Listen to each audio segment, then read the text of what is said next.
Good morning, good afternoon, good evening. Welcome to Late Night Learning. I'm your host, Dr. Anthony Palomba. Now, today we're going to be talking about video games. We're going to be looking into the marketplace, the history, how it came to be that we have three mainstay competitors in the video game console sphere, as it were. And so video games are kind of an interesting thing because their genesis, much like other entertainment products and services, were kind of accidental. Video games come along as part of the government, in fact. And so there are certain defense companies that work with the government back in the 60s and 70s, and there are engineers that are working on different kinds of computational products and services for the government as well. And so engineers begin tinkering with interactive entertainment, and that kind of gives way to the video game console industry, for that matter. And so video games really, for many, many Americans, kind of become this thing in which people are able to have control over their own entertainment experiences. And this really does make video games very, very interesting and different from other entertainment products and services. Video games come along as a children's toy, and a toy in which children are able to plug into TV sets and are really able to play and feel some sense of control over. Additionally, because video games are an interactive medium, no two experiences are alike. Some people might die, some people might need extra opportunities to defeat a boss in a particular video game level, and some people may play as different avatars or characters while completing a level. All of this is to say that video games as a medium are starkly different than other mediums because every experience is different. If we think about Big Bang Theory, if we think about Modern Family, if we think about watching Jurassic Park, unless we're shifted in our seat or if we're watching from a different view, or perhaps if it's a big screen, or perhaps if it's surround sound, past all of those other things, largely we're all going to have the same experience. And this is what makes studying video games so interesting. Everybody has a slightly different experience while playing video games. And so with all of that to be said, with the cornerstone of the interactive entertainment sphere developed in the 60s and 70s, the video game console industry is introduced. And with that, let's get started with the next slide. So, the video game industry itself is a very, very interesting sphere. As you can see here in 2014, the industry was valued at about $65 billion. Today, it's valued at about $130 billion worldwide. It's double this. But this was the most latest graphic that I could find, unfortunately, that really does do a good job in dictating what goes on in the video game sphere. So as you can see here, the video game sphere is not only content heavy, but also platform heavy and platform agnostic. People are able to play video games on mobile tablets, handheld devices, flat screen TVs, video game consoles, PCs. The video game industry has really been the most adaptable by far and away when it comes to offering consumers access to content and the ability really to play video games on a multitude of devices. But there's something interesting here as well. If we think about a video game console, we think about the handheld controllers that are required in order to play video games. If a video game like a Super Mario Brothers is playable on a PC, is playable on a cell phone, is playable on a tablet, that may also mean controllers matter less.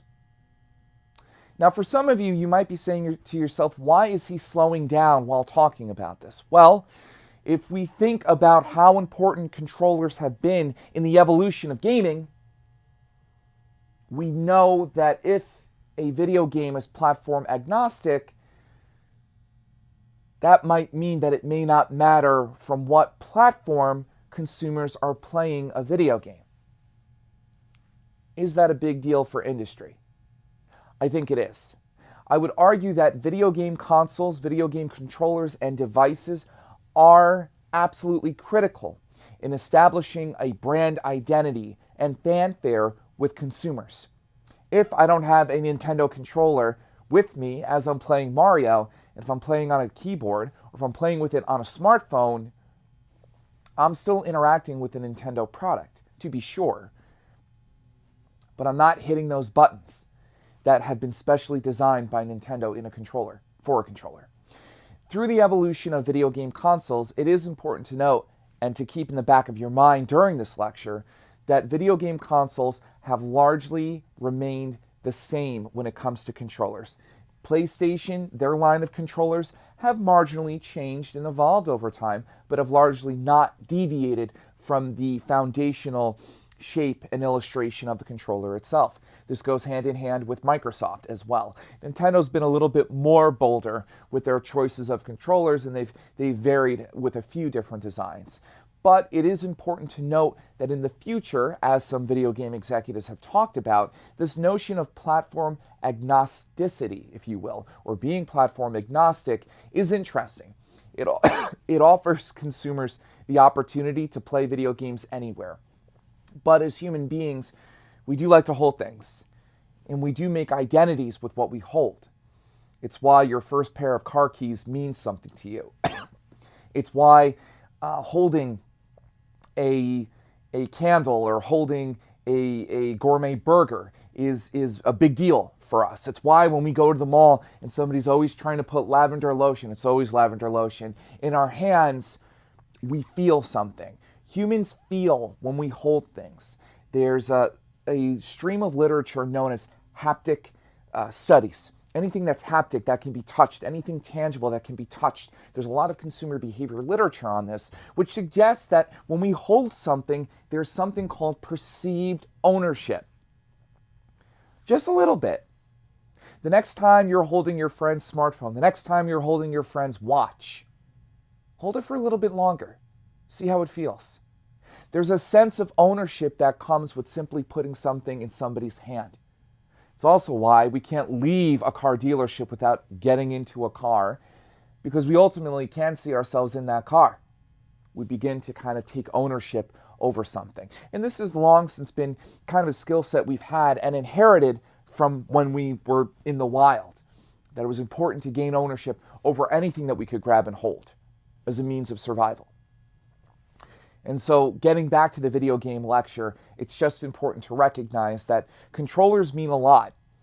And for the video game industry currently, there has been talk about shifting away from consoles and allowing consumers to kind of bring video games along with them. Let's go to the next slide. As you can see here in 2018, with this shift right here, you can quickly see how the video game industry has doubled, as I stated earlier. You can see here that mobile gaming accounts for nearly just over half of the video game industry revenue. And so you can see also from here, PCs are at about $33 billion, consoles are at about $35 billion.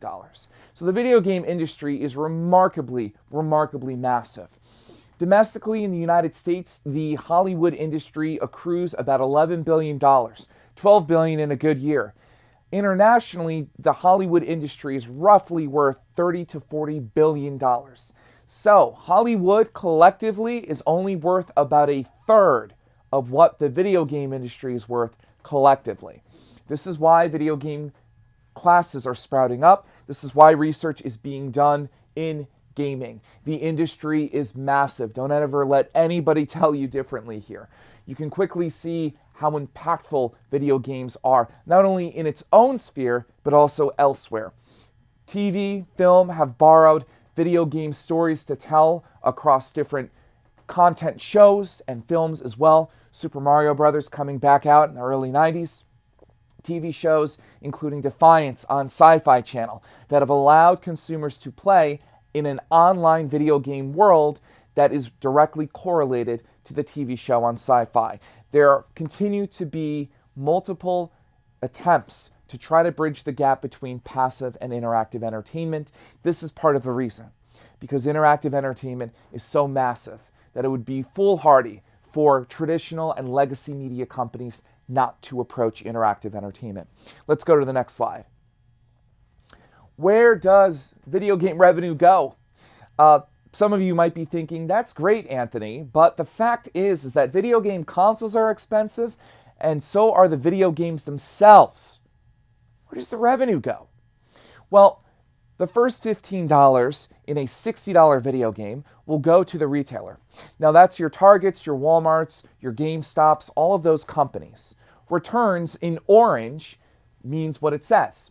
There is a cost for those who return video games. You might have to repackage it, you might have to put plastic on it, you might have to, place it back onto the shelf. There are costs that are associated with that. Also, there might be some unsold games as well that may or may not be shipped elsewhere or returned elsewhere, back to the publisher or back to the retailer's headquarters. Additionally, in gray, we have distribution, cost of goods. It costs money to have trucks, ships, and airplanes ship out video games. That's where that $4 comes into play. Now, the platform royalty is for Nintendo, Sony, and Microsoft because they are the video game console companies. So they get a kickback from each video game sold. In fact, it has largely been the case historically that video game consoles lose money. The companies themselves lose money when they sell video game consoles. The goal is to make the money back by selling video games. And so this is where they hope to accrue lost revenue from selling video game consoles at a loss. Finally, we have $27 here left over from our breakdown. That is deposited back to the publishers. Activision Blizzard, Acclaim, Capcom, Naughty Dog. All of these video game companies are meant to kind of accrue back revenue for developing the game. So the gamers, the publishers themselves who develop these games are awarded just under 50% of the revenue, which frankly isn't half bad. Largely, video games are very difficult to make unless it is NBA 2K or Madden 2K, in which video games year to year are kind of updated. Largely, video games can take anywhere from 2 years to 6 years to develop. They are very, very difficult to make and very, very complex. And a lot of that relies on the complexity of the video game itself, as it were. Let's go to the next slide. So video game arcades. So our story into where the video game industry was and how we kind of came to be begins with video game arcades. And so video game arcades are typically found in boardwalks, pool halls, and amusement parks. The first arcade is Computer Space in 1971. Video game arcades are distant cousins to the pinball machine. And so, as I stated earlier, there are defense contractors in the government who have these side projects, and eventually Pong and a video game console known as the Magnavox Odyssey do come out in the 70s. And so this is kind of an offshoot and a byproduct of what some engineers happen to be working on in defense firms for the government, at MIT. So it's kind of a lot of different inventors at the time kind of coming together and coming to a head in which interactive entertainment becomes possible. But the pinball machine is a very interesting contraption. Pinball machines were very frequently exhibited at amusement parks, at carnivals, on boardwalks, on beaches. But they also used to attract seedy, weird, shady people as well. And so because of this, there was actually a shutdown of pinballs, and pinballs were actually banned in New York City for about 30 years, from the 30s through the 60s. Now, although this was eventually repealed, a lot of people were kind of suspicious of places that had pinball machines, of places that had games and things of that sort. Video game arcades are kind of like kissing cousins to the pinball machine because people have to put money in them to play. It's a game of chance, it's a game of skill, and usually people lose, right? People have to lose at pinball. People have to lose at our video game arcades so that they throw more money in, thinking that they can win. And so video game arcades are deemed to be skeptical, and some people really aren't keen on embracing them. And so the video game industry, even in its nascent form, is forced to engage kind of an uphill battle to be accepted by mainstream America. Let's keep going. Video game arcades becoming consoles. So in 1972, Atari does come into existence. Nolan Bushnell, who had invested in Chuck E. Cheese's and other ventures, kind of saw what the video game arcade could be and believed that he could take it into the homes of consumers, and he was able to do so. A smelly hippie who smoked marijuana constantly was hired by Atari, and his name was Steve Jobs. Steve Jobs' first job was working for Atari, and so he was there for a few years, but he left and went on to create Apple. But Atari was attracting a lot of geeky, nerdy, hippie computer science people. People who were interested in designing and developing and being entrepreneurs and trying things and failing. And so it was a very, very interesting situation out in California where Ataris were being made. The controller was more sophisticated than past controllers as well. We can see the controller here for the 2600. It is a button and joystick, but I promise you this was more sophisticated than previous controllers, which really didn't allow for much movement, really didn't allow for kind of guiding avatars either. Very, very fixed video games. So the Atari really does break boundaries in allowing for greater control. As we know as video game scholars, having greater control over a video game allows for immersion. People begin to forget how limited they are in the game because I can move anywhere. I can hit the button wherever I want, and bullets or arrows or an attack or a jump will subsequently follow. I'm not actively thinking about how the controllers are. I'm kind of just submerged and immersed in the game itself. And so the first game that is paired with Atari is Combat. But Atari makes bigger waves when Pac-Man is attached to the video game console. The first game that is often sold with a video game console is a big deal. It's less the case today because there are so many video games that are released instantly with a video game console. Libraries are already predetermined before the video game console is launched, and so it's a little bit different today. There still is emphasis on the first game that is sold with a video game console, naturally, but not nearly as much as it used to be. And so for here, when a first video game is sold, it's often one of the only ones available. Video games are then coming out in subsequent years after the video game console. So for Atari, it was a big deal to have Pac-Man as the first video game. One, because it was addictive. Two, because it was very intuitive and easy to control. But three, it taught people how to use the Atari console. And so from a marketing standpoint, it's a major, major deal to have a particular video game associated with a console.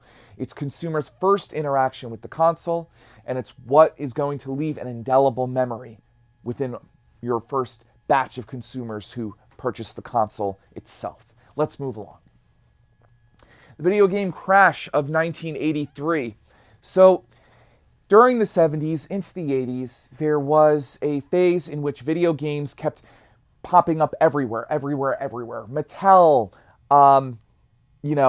Chuckwagon, Chase the Chuckwagon, buy Purina dog food, Quaker Oats instant oatmeal. All of these companies start getting involved in creating video games. Now, Mattel is a toy company for sure, so it does make a little bit of sense that they would be interested in investing in a video game console system. But to have a dog food company create a video game, to have Quaker Oats company create a video game, you can quickly surmise from this that a lot of companies really didn't know what they were doing and really didn't have the expertise to be creating video games.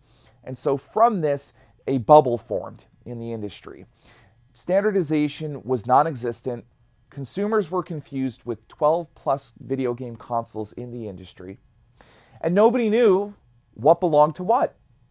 If I buy a video game cartridge from Mattel, can I throw that into the Magnavox Odyssey?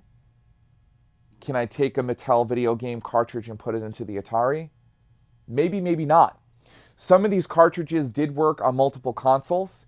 Some of them didn't. The market was a mess. There was no standardization. There was no governing board that was able to really delineate high quality products that would be offered into the marketplace. From this then, parents became confused, consumers became confused, and as a result, this bubble began to get bigger and bigger and bigger. Boardwalks, restaurants, laundromats, everywhere had a video game arcade as well. And so consumers kind of had a bit of exhaustion from this. And so the video game market crashes in 1983. Atari is losing money left and right. They are not doing well with their video game console line. The final nail in the coffin was its E.T. video game, by far and away the worst video game ever made, at least according to some scholars and industry executives. And so Atari tries to put out the E.T. video game for the holiday season in 1984, and it's a disaster. The video game was only made with about 6 weeks to spare for one developer, and it is an overt failure. Atari is bankrupt, and the video game industry is torn asunder. But there is hope. There's a company in Japan that was the Japanese distributor for the Magnavox Odyssey, which was a competitor of Atari. The name of the company, as you might imagine, was Nintendo. And so Nintendo begins its foray into gaming by becoming a Japanese distributor for the Magnavox Odyssey. And so Nintendo winds up saving the video game industry. Let's go to the next slide. So in this particular phase of the lecture, we're going to be covering history, marketing, and structure behind the modern video game industry, which has largely been dictated by Nintendo. Let's go to the next slide. Now, Nintendo's beginnings were not really within the video game industry. Instead, Nintendo was a playing card company in Kyoto, Japan in 1894. And so Nintendo made its money by being a very entrepreneurial kind of company.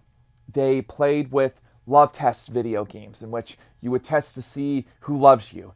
They played with electronic guns, radar scope guns. They invested in rice. They invested in love hotels. This was a company that really kept trying to invest in a plethora and really diverse portfolio of goods and services. Nintendo was primarily fixed on creating playing cards, though. That was its bread and butter. It did briefly have engagement with Disney during World War II because it helped create playing cards for soldiers. And so Disney did work with Nintendo on distributing playing cards featuring Disney characters. But as you can imagine, Nintendo's president, Hiroshi Yamauchi, winds up seeing Nintendo's success with not only the radar scope, but also with distributing this thing called a video game console, particularly the Magnavox Odyssey. So he begins thinking that, well, maybe Nintendo can kind of get involved and hire somebody named Shigeru Miyamoto. Shigeru Miyamoto is the young designer at the time who really doesn't have much interest in games. He used to go hiking as a kid. He loved the Beatles. He was very much interested in nature and in the environment and a whole host of other things. He is the man behind Zelda, Mario, Donkey Kong, and a whole host of other video games for Nintendo. And he is still at Nintendo for that matter. Shigeru Miyamoto winds up thinking about creating a new video game. And despite the headwinds that the video game industry is facing, Nintendo is still staunch in its approach to pursue creating a great video game for the marketplace. Shigeru Miyamoto winds up thinking about Popeye. It's a popular movie in about 1977, 78, 79. It has Robin Williams in it. It is a hit. The problem is Nintendo doesn't really want to fight for a license for the movie itself, to base a video game on the movie. But he takes that and uses it as kind of inspiration for Donkey Kong. Donkey Kong, the first iteration of Donkey Kong, features a barrel-wielding monkey who throws barrels at a man. He is referred to as Jumpman in the video game, who later becomes Mario. Let's go to the next slide. During this time as well, there's another investor, another industry legend named Gunpei Yokoi. This inventor, inventor, not investor. This inventor is a skilled inventor for Nintendo. He develops the Ultra Hand, 10 billion barrel, Love Tester, and Game & Watch as well. And so he's working with Shigeru Miyamoto to help create Donkey Kong. And so, if we go to the next slide, you can see here the modern iteration of Donkey Kong, probably something that many of you recognize. But Donkey Kong is born out of watching Popeye. Bluto, the overbearing villain in Popeye, is converted into a monkey. And so Donkey Kong, roughly translated in English, is meant to convey a stubborn donkey, as donkeys are stubborn, and King Kong was a monkey, obviously, that was featured in a film some years ago. And so this name is kind of put together. Jumpman, as I stated, will later become Super Mario, and I'll explain where Mario comes from in a second. But Donkey Kong was a tough sell at first. You're going to have a carpenter or plumber who fights a monkey to obtain a princess. It does follow the same tropes that a lot of other stories do, for sure, but it is a little funky in that there was no real story upon why a plumber or carpenter would wind up fighting a monkey. So it did take some convincing, but Shigeru Miyamoto eventually does so with the board at Nintendo. Now, Nintendo does rent out a warehouse in Redmond, Washington. The owner of the warehouse is Mario Segale, an Italian landlord. The owner one day came to Nintendo knocking on their door, asking them he was looking for the rent. He was knocking on the door looking for the rent. And so Nintendo said that they would get it back to him, and some of the creators kind of turned to themselves and said, well, what if we called Jumpman Mario? And in fact, it was as simple as that. Mario is born from simply having an Italian landlord. And from there, his character is developed. Donkey Kong 2 does come out as well in the 80s and features Donkey Kong Jr. trying to save his father, Donkey Kong, from Mario. But by about Donkey Kong 3, there is no involvement with Mario. The two have gone their way. And so Donkey Kong was left alone to go from villain to hero, and Mario was able to pursue regular attempts to save Princess Peach from King Koopa. And so Donkey Kong 3 is based around a video game called Space Firebird. This was often done with a lot of early video games. They would take one video game that had a format, and they would replace avatars and environments onto the format. And so you can kind of Google this yourself and YouTube it, but it's really kind of interesting to see how earlier video games were based on other video games. So much so that formats were regularly recycled in and out in order to save time during development.